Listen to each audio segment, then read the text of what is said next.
ಸಿಂಹ ರಾಶಿಯವರ ಜನ್ಮ ರಹಸ್ಯ ಮತ್ತು 2030ರವರೆಗಿನ ಸುವರ್ಣ ಕಾಲ.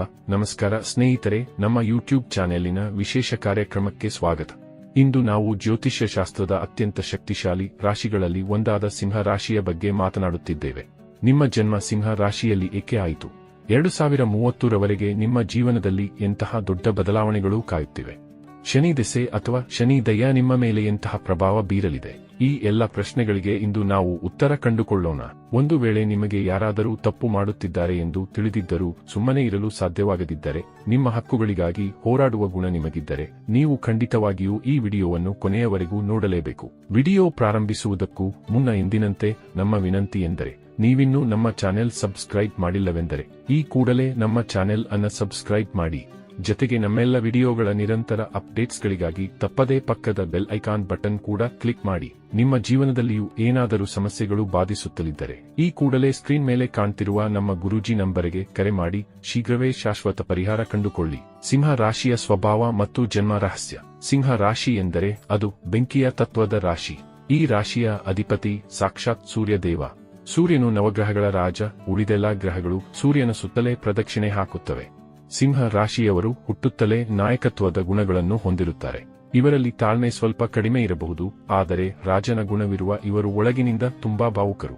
ಕರ್ಕಾಟಕ ಅಥವಾ ಮೀನ ರಾಶಿಯವರಂತೆ ಇವರು ತಮ್ಮ ಭಾವುಕತೆಯನ್ನು ಹೊರಗೆ ತೋರಿಸಿಕೊಳ್ಳುವುದಿಲ್ಲ. ಇವರ ವ್ಯಕ್ತಿತ್ವ ತುಂಬಾ ಕಠಿಣವಾಗಿ ಕಂಡರೂ ಹೃದಯ ಮಾತ್ರ ತುಂಬಾ ಮೃದು. ನಿಮ್ಮ ಜನ್ಮ ಸಿಂಹ ರಾಶಿಯಲ್ಲಿ ಏಕೆ ಆಯಿತು ಎಂಬ ಪ್ರಶ್ನೆ ನಿಮಗಿದ್ದರೆ ಅದಕ್ಕೆ ಉತ್ತರ ಇಲ್ಲಿದೆ. ನೀವು ಯಾರಿಗೂ ತಲೆಬಾಗದ, ತಪ್ಪು ಕಂಡಲ್ಲಿ ತಕ್ಷಣ ಪ್ರತಿಕ್ರಿಯಿಸುವ ವ್ಯಕ್ತಿತ್ವವನ್ನು ಪಡೆಯಲು ಈ ರಾಶಿಯಲ್ಲಿ ಜನಿಸಿದ್ದೀರಿ.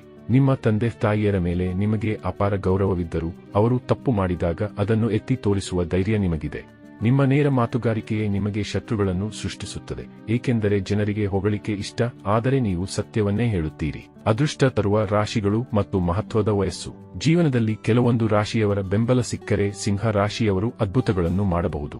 ಮೂಲಗಳ ಪ್ರಕಾರ ಮೇಷ, ಕರ್ಕಾಟಕ, ವೃಶ್ಚಿಕ, ಧನು ಮತ್ತು ಮೀನ ರಾಶಿಯವರ ಜೊತೆಗಿನ ಸ್ನೇಹ ಅಥವಾ ಸಂಬಂಧ ನಿಮಗೆ ಸದಾ ಯಶಸ್ಸನ್ನು ನೀಡುತ್ತದೆ. ಇವರನ್ನು ಎಂದಿಗೂ ದೂರ ಮಾಡಿಕೊಳ್ಳಬೇಡಿ. ಇನ್ನು ನಿಮ್ಮ ಜೀವನದ ಮಹತ್ವದ ತಿರುವು ಒಚ್ರನ್ ಯಾವಾಗ ಬರುತ್ತದೆ ಗೊತ್ತೇ? ಸಿಂಹ ರಾಶಿಯ ಭಾಗ್ಯಾಧಿಪತಿ ಮಂಗಳ ಗ್ರಹ. ನಿಮ್ಮ ಜೀವನದಲ್ಲಿ 28ರಿಂದ 32 ವರ್ಷದ ಅವಧಿಯಲ್ಲಿ ದೊಡ್ಡ ಬದಲಾವಣೆಗಳು ಉಂಟಾಗುತ್ತವೆ. ಈ ಸಮಯದಲ್ಲಿ ನಿಮ್ಮ ಕನಸುಗಳು ಮತ್ತು ಬಯಕೆಗಳು ಈಡೇರಲು ಪ್ರಾರಂಭವಾಗುತ್ತವೆ. 2030ರವರೆಗೆ ಗ್ರಹಗಳ ಸಂಚಾರ ಮತ್ತು ಪ್ರಭಾವ. ಈಗ ಮುಖ್ಯ ವಿಷಯಕ್ಕೆ ಬರೋಣ. 2030ರವರೆಗೆ ನಿಮ್ಮ ಭವಿಷ್ಯ ಹೇಗಿದೆ? ಶನಿ ದಯ. ಜೂನ್ 2027ರವರೆಗೆ ನಿಮಗೆ ಶನಿ ದಯ ಇರಲಿದೆ. ಅಲ್ಲಿಯವರೆಗೆ ಯಾವುದೇ ಕೆಲಸದಲ್ಲಿ ಅವಸರ ಮಾಡಬೇಡಿ. ಅನಾವಶ್ಯಕ ಖರ್ಚು ಮತ್ತು ಪ್ರಯಾಣದ ಬಗ್ಗೆ ಎಚ್ಚರಿಕೆ ಇರಲಿ. ಜೂನ್ 2027ರ ನಂತರ ನಿಮ್ಮ ಕೆರಿಯರ್ನಲ್ಲಿ ದೊಡ್ಡ ಏಳಿಗೆ ಕಾಣಲಿದೆ. ರಾಹು ಕೇತು ಸಂಚಾರ. ಡಿಸೆಂಬರ್ 2026ರವರೆಗೆ ರಾಹು 7ನೇ ಮನೆಯಲ್ಲಿ ಇರುವುದರಿಂದ ವೈವಾಹಿಕ ಜೀವನದಲ್ಲಿ ಸಣ್ಣ ಪುಟ್ಟ ಭಿನ್ನಾಭಿಪ್ರಾಯಗಳು ಬರಬಹುದು ಅಥವಾ ಜೀವನ ಸಂಗಾತಿಯ ಆರೋಗ್ಯದ ಮೇಲೆ ಪರಿಣಾಮ ಬೀರಬಹುದು.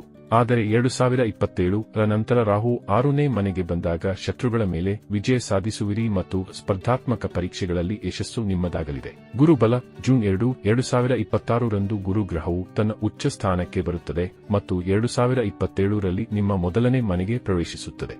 ಇದು ನಿಮ್ಮ ಅದೃಷ್ಟವನ್ನು ಬಲಪಡಿಸುತ್ತದೆ. ಸಂತಾನ ಭಾಗ್ಯ, ವಿವಾಹ ಯೋಗ ಮತ್ತು ವಿದೇಶ ಪ್ರಯಾಣದ ಸಾಧ್ಯತೆಗಳು ಈ ಸಮಯದಲ್ಲಿ ಹೆಚ್ಚಿವೆ. ಆರೋಗ್ಯ ಮತ್ತು ಪರಿಹಾರಗಳು. ಆರೋಗ್ಯದ ವಿಷಯದಲ್ಲಿ ಸಿಂಹ ರಾಶಿಯವರು 2027ರ ಮೊದಲು ಹಲ್ಲುಗಳು, ಗಂಟಲು ಮತ್ತು ಹೊಟ್ಟೆಯ ಬಗ್ಗೆ ಜಾಗರೂಕರಾಗಿರಬೇಕು. ಪರಿಹಾರಗಳು. ಪ್ರತಿದಿನ ಉದಯಿಸುವ ಸೂರ್ಯನಿಗೆ ನೀರನ್ನು ಅರ್ಪಿಸಿ ಮತ್ತು ಓಂ ರಾಂ ಹ್ರೀಂ ಹ್ರೌಂ ಸ ಸೂರ್ಯಾಯ ನಮಃ ಮಂತ್ರ ಪಠಿಸಿ. ಶನಿ ದೋಷ ನಿವಾರಣೆಗಾಗಿ ಶನಿ ಬೀಜ ಮಂತ್ರ ಓಂ ಪ್ರಾಂ ಪ್ರೀಂ ಪ್ರೌಂ ಸ ಶನೈಶ್ಚರಾಯ ನಮಃ ಜಪಿಸಿ. ಪ್ರತಿದಿನ ಹನುಮಾನ್ ಚಾಲೀಸಾ ಪಠಿಸುವುದರಿಂದ ಸಕಲ ಸಂಕಷ್ಟಗಳು ದೂರವಾಗುತ್ತವೆ. ಸಿಂಹ ರಾಶಿಯವರೇ, ಆತ್ಮವಿಶ್ವಾಸದಿಂದ ಮುನ್ನಡೆಯಿರಿ, ಸತ್ಯದ ಹಾದಿಯಲ್ಲಿರಿ, ಜಯ ಖಂಡಿತ ನಿಮ್ಮದೇ. ಈ ಮಾಹಿತಿ ಇಷ್ಟವಾದರೆ ಲೈಕ್ ಮಾಡಿ ಮತ್ತು ಶೇರ್ ಮಾಡಿ. ಹಾಗೆ ನಮ್ಮ ಚಾನೆಲ್ ಅನ್ನು ಸಬ್ಸ್ಕ್ರೈಬ್ ಮಾಡುವುದರೊಂದಿಗೆ ನಮ್ಮೆಲ್ಲ ವಿಡಿಯೋಗಳ ನಿರಂತರ ಅಪ್ಡೇಟ್ಸ್ಗಳಿಗಾಗಿ ತಪ್ಪದೇ ಸಬ್ಸ್ಕ್ರೈಬ್ ಬಟನ್ ಪಕ್ಕದಲ್ಲಿರುವ ಬೆಲ್ ಐಕಾನ್ ಬಟನ್ ಕೂಡ ಕ್ಲಿಕ್ ಮಾಡಿ. ಹರ ಹರ ಮಹಾದೇವ.